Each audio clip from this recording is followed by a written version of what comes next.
presentation of callers by Lawrence County DHS.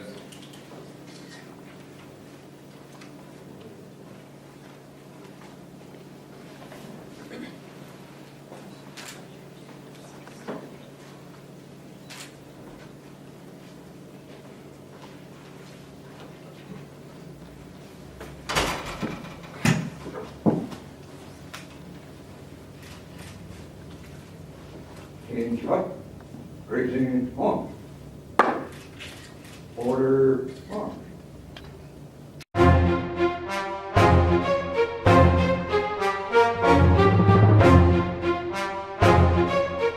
Be a lesson to us and inspiration for us to become better officers.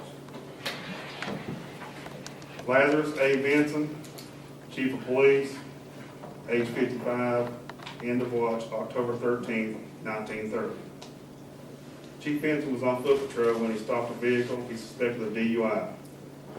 As Chief Benson began to place the suspect under arrest, the suspect began driving off. Chief Benson at the time jumped onto the running boards of the moving vehicle and rode it for a short distance before he swung off the vehicle and the vehicle ran over him. He succumbed to his injuries because of that. The vehicle then went a short distance and overturned and killed the suspect as he was fleeing in the area we know as Dead Man's Curve. The lesson we can take from this is just like many others, they have led to strict foot pursuit and vehicle pursuit policies to ask each one of us, what is the risk for an officer and what is the risk for the public versus the crime at hand. Bert Hampton, patrolman, age 50, June 28, 1937. Patrolman Hampton was on patrol when he came across a vehicle stuck on the railroad tracks, about a block and a half from here. He began to assist the vehicle to get off the tracks when he discovered that the driver was under the influence. When he went to place the driver under arrest, a gunfire ensued, and Bert Hampton, Mr. Hampton, was shot, and later the next day succumbed to the injuries. What can we learn from this? Complacency in an officer's life is far too common. We sometimes get complacent with our surroundings, get comfortable with them, and let our guard down, and not use sound tactics. Fred Pack, patrolman, age 53, end of watch, May 16, 1946, 68 years ago yesterday. Patrolman Pack was fatally shot by then Chief of Police regarding a disagreement concerning the making of an arrest. Although the Chief claimed self-defense, it was said that the Chief had been talking around town how he was going to fire Mr. Pack for making that arrest. I personally take a lesson from this incident as a Chief and a supervisor. I must realize that police officers take great honor in their jobs. We value the respect the community gives us. We cherish the pride that our family has for us. Far too often we feel like if we make a mistake or if the integrity of our work is questioned, that people will look down upon us as being less than perfect. As a community and family member, you must realize too, that policemen are human. As a supervisor, we must always be courteous to an officer's thoughts and feelings, including the stress that comes with the job. If we should ever disagree with them, say something to them, have a talk with them, train them better, and if discipline is needed, use proper protocol. As Chief of Police, I want to personally thank these officers for their dedication and service they gave to the city. As you see on the table, you have each officer that has a Medal of Honor. Those are displayed at City Hall on a regular basis. You go to City Hall and see those every day. I'm proud to have those displayed up there. Ladies and gentlemen, honored guests, family members of our fallen whom we honor today. As he spoke about the monument that exists in D.C., I don't know if many of you have had a chance to visit that, but I encourage you to do so. And I'm going to take just a minute and tell you about what that looks like and feels like. There's a wonderful circular wall that surrounds a reflecting pool And on that wall is where these names are inscribed. And these three gentlemen have joined Officer Estep there, representing Louisa, among the fallen. Now that wall also has statues of lions. Lions because of their majesty and their strength and that commanding presence that we associate with them. And these lions are at either end of this memorial. And there's a proud male lion, and he looks over the wall at cubs protectively. And at the other end of the memorial, there's the same.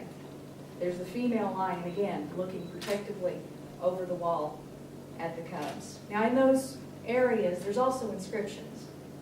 And a lot of speeches can be made about inscriptions, but these are particularly important, and I'm going to share those with you today because they come from very different kind of thoughts. They come from a survivor left when an officer was killed. They come from a president. They come from a philosopher long, long ago and long since gone from us. And they also come from the Bible. That philosopher had this to say, and you'll feel immediately why these words are important to this memorial and to the men and women that it honors.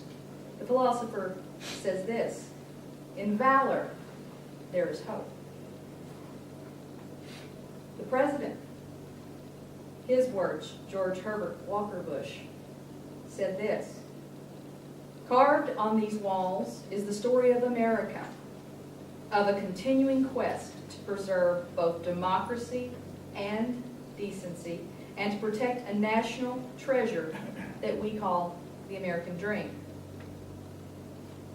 Finally, well, not finally actually, Proverbs, we quote from the Bible: the wicked flee when no man pursueth, but the righteous are as bold as a lion.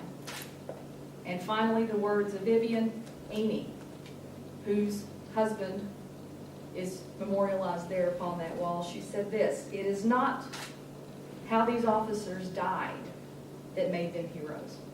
It's how they lived. So today, how fitting is it that we join together in and around the library to salute not just the moment of their passing, but the courageousness of their lives. The thing for us to remember about all who step into this most noble profession is the risk that they take, and that they put themselves in harm's way for us each and every day. You might be surprised to know that in our nation, around every 2.5 days, we lose an officer in the line of duty. We can agree that that's way, way too many. But the one thing that those officers and these officers all share is that badge, that shield, that designation of who they are and who they work with and who they protect and who they serve. And they fasten it over their hearts. And I don't think that that's coincidence. That piece of metal rests over their hearts that beat with strength because it's difficult to get out every day and enforce the laws of our nation and of our commonwealth. These are hard things to do. It beats with honor because these men and these women, they take that job very seriously, and they meter out their justice fairly and with respect and graciousness to the community that they serve. Those of you who know this firsthand, those of you who have family members within law enforcement service, it beats with courage. It beats with courage because these men and women value peace in a civilized community, and they are willing to fight to protect it. And finally, it beats with love because these men, much like those that are on that memorial in DC and will soon be joining the one in Frankfurt. They have love for their profession, they have love for their community, they of course have love for their families. And that love and that devotion, we as a community and as a state and as a nation, it is our duty to reflect that back, not just today, but every day. To enjoy the knowledge that we are living in a free country.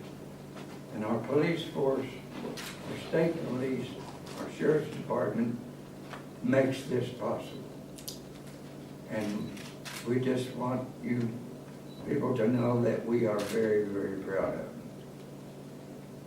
They are a soldier, same as we were. They are a civilian soldier. We are veterans of foreign wars. Now I'd like to make just a small invitation to everybody here. On the 24th, on Memorial Day, we will have a memorial service at Gatesville Lake at 2 o'clock in the afternoon. And we will have live music, we will have refreshments after the ceremony, and everybody is invited.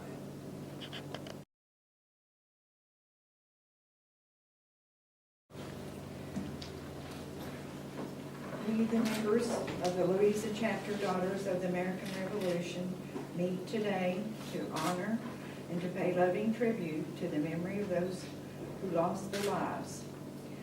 It is through their sacrifice that we are able to hold our freedom and our liberty. These men faced the unknown daily, and they made it willingly.